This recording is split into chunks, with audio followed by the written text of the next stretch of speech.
Albert Einstein ने मरने से पहले यह कहा था कि जब मेरी मौत हो जाए तो मेरे शरीर पर किसी भी प्रकार का रिसर्च ना किया जाए, ना ही पोस्टमार्टम किया जाए, बल्कि मेरे शरीर को जला दिया जाए। पर ऐसा बिल्कुल नहीं हुआ, क्योंकि जब आइंस्टीन की मौत हुई तो एक डॉक्टर ने चुपके से आइंस्टीन के बॉडी को चेकअप करने के बहाने उसका ब्रेन काट कर अपने साथ चोरी करके भाग गया, क्योंकि डॉक्टर थॉमस को यह जानना था कि आखिर आइंस्टीन के ब्रेन में ऐसा क्या था जो इतना जीनियस था।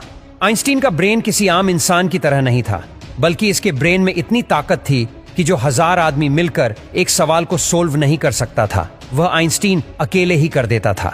आइंस्टीन को नोबेल प्राइज से लेकर वह हर एक अवार्ड मिल चुके थे जो आज तक किसी को नहीं मिले हैं। इसकी दिमागी शक्ति को देखकर लोग ऐसा बोलते थे कि इसके दिमाग में 2 दिमाग है।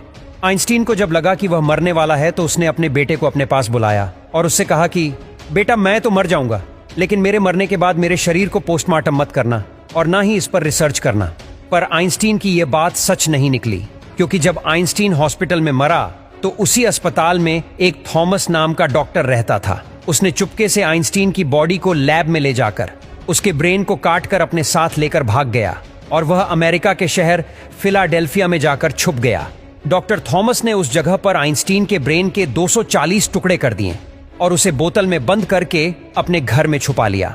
इस बात से डॉक्टर थॉमस की बीवी बहुत खफा थी। उसे बार बार इस डिब्बे को देखकर गुस्सा आता था और वह उससे लड़ाई करती थी कि इसे यहां से ले जाओ, वरना मैं इसे फेंक दूंगी। बात इतनी बढ़ गई कि डॉक्टर थॉमस ने अपनी बीवी को ही तलाक दे दिया और वह वहां से ब्रेन लेकर चला गया। इसके बाद वह कई सालों तक इस ब्रेन को लेकर इधर उधर भटकता रहा, पर अभी तक उसे इस ब्रेन के अंदर के राज का पता नहीं चल सका।